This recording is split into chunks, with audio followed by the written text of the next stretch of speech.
knowing when to speak and when not to. Words are a kind of action. So, by not speaking, we take recourse to non-action. Interestingly, in certain moments, non-action can be much better than any action we pursue.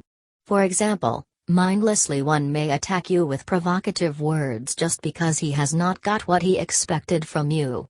In such situations we usually try to offer a rational explanation, yet it may not be received with due respect. The best course of action then is to keep quiet. Many people interpret quietness to be a sign of ignorance, the lack of intelligence and even of being at fault. But we forget here that silence helps us save our precious energy to deal with the wrong interpretation more effectively than engaging in exchange of words. Words beget words, they clash with each other and like a cobweb net, they keep us bound within limits. Beyond words, lie the unlimited sky, which can only be realized, not expressed. Through silence, we enter deeper layers of consciousness. We move from one world to another, and ultimately, we may reach a state of one, all-pervading consciousness, which connects entire manifestation. At times, we have the desire of conveying something to someone, but due to certain reasons, we may not do it.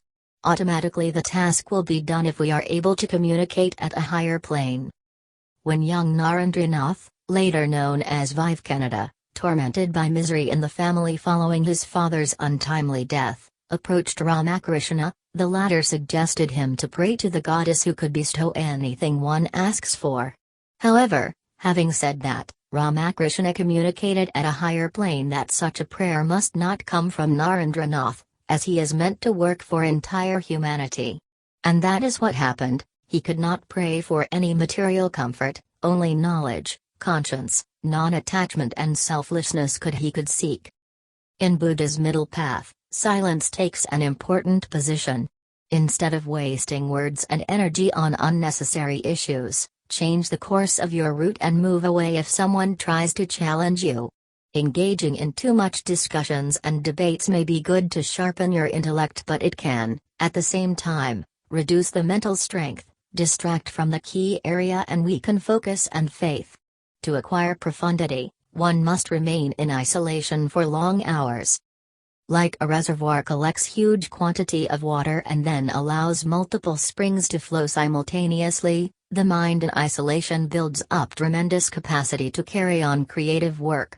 As a result, one can pursue multiple tasks productively. Besides, the practice of performing meditation while working is possible only with silence. How to take the entire range of activities as a mode of worship in life and how to remain connected with the Supreme in the midst of all activities are some of the biggest challenges in life. Silence is helpful and initiates in us the process to overcome all attachments that we may develop with karma. Overcoming karma may appear easier compared to knowledge acquisition and dedication, but performing selfless action is the most difficult task. In silence, we encounter the crudity of the mind, how the delusion and dust of desire have made it unhealthy and incapable of undertaking bigger tasks. Once mistakes are identified and the willingness to rectify ourselves is developed, perfection follows automatically.